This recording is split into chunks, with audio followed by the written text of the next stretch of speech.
tools are required: a utility knife, a tape measure, a pencil, a tri-square, a pull bar, a soft-faced or rubber mallet, a tapping block, and some 6 to 8 mm flooring wedge spacers. It's recommended to install the floors in parallel direction to incoming sunlight.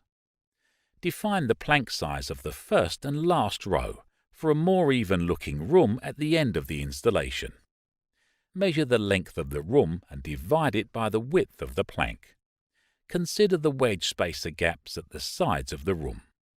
The remainder row should be cut so the planks in the first and last row each have at least 5 cm width. Define the necessary length of the start and end plank for each row. Measure the width of the room and divide it by the length of the plank. Consider the wedge spacers at the side of the room. The remainder plank should be at least 20 cm in length. If not, cut the first plank so the start and end plank are at least 20 cm in length. To do this, mark the plank. Score it using your utility knife and straight edge. You'll also need to back cut the underlayment on the bottom of the plank. Then break the plank along the score line. Start the installation by making sure the subfloor is clean, dry and flat. Keep in mind that strong SPC is rigid, so the tongues and grooves are fragile. Be careful not to damage them.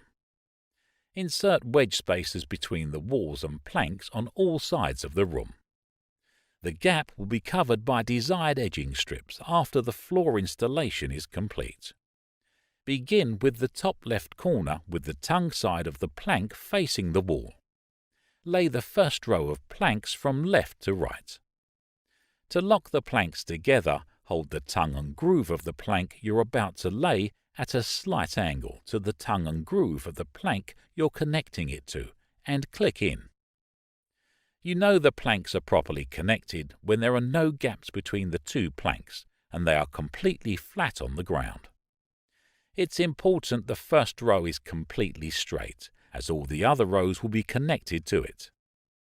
To cut the last plank of a row to size, turn the plank so the edge to be connected to the previous plank is facing the wall, and place the plank over the gap between the previous plank and the wall.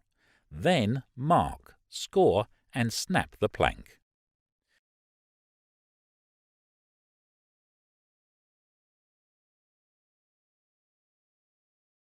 You'll now have a plank of the right length to complete the row, which must be at least 20 cm. Stagger the planks of the first 2 rows and make sure there is always at least 20 cm overlap between the short seams from row to row. Now click in the next plank, starting at the short side, so the long side comes to rest on the groove of the preceding plank. Slightly lift the plank to be laid of the preceding plank and press both into the groove, while lowering both planks simultaneously.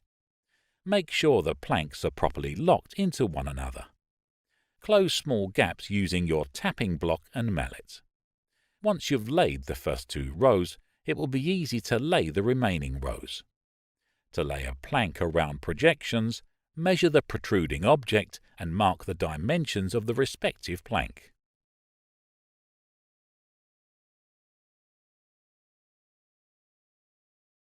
Next, cut the plank to the required dimensions and break off the excess.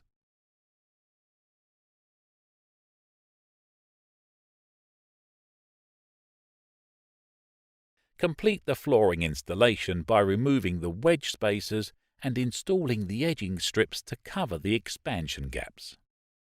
Install T-molding or multi-purpose reducer in doorways to create an attractive transition from one room to another. Now it's time to enjoy your new strong SPC floors.